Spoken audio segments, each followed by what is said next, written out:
Finally మేమైతే ఎయిర్‌పోర్ట్‌కి వెళ్ళాల్సిన టైం అయితే వచ్చేసింది. ఇంకా నేనైతే ఊర్లో ఊరు నుంచి స్టార్ట్ అయ్యి వచ్చేసాను బెంగుళూరుకి. ఇంకా అది వెళ్ళిపోతుంది మళ్ళీ ఎప్పుడొస్తుందో ఏమో అని చెప్పేసి ఇంకా ఫ్రెండ్స్, ఫ్యామిలీ అందరం కలిసేసి అయితే ఎయిర్‌పోర్ట్‌కి స్టార్ట్ అయిపోయాము.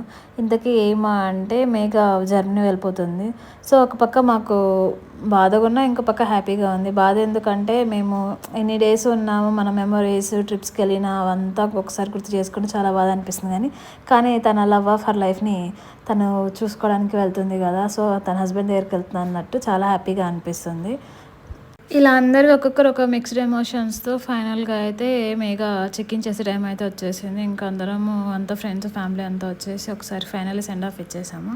ఇచ్చేసి ఇంకా అయితే దాన్ని భద్రంగా వెళ్ళమని చెప్పేసి ఆ చెక్ ఇన్ చేసేదాకా అక్కడే వెయిట్ చేసేసాము. ఆ చెక్ ఇన్ చేశాక ఇంకా ఓకే, ఇంకంతా ఏం ప్రాబ్లం లేదు, ఇంకా డైరెక్ట్‌గా వెళ్తుంది అని చెప్పేసి ఇంకా హ్యాపీగా అయితే ఇంటికి వచ్చేసాం. కాకపోతే ఇంకా మేము ఫ్యూచర్ పర్పస్‌లో కానీ, ఏదైనా ట్రిప్స్‌లో కానీ, ఏదైనా ఫంక్షన్స్‌లో కానీ will sure miss you Megha. We hope you to see you soon. But కాకపోతే నువ్వు హ్యాపీగా ఉండడమే మాకు కావాలి కాబట్టి. So, be happy and stay safe.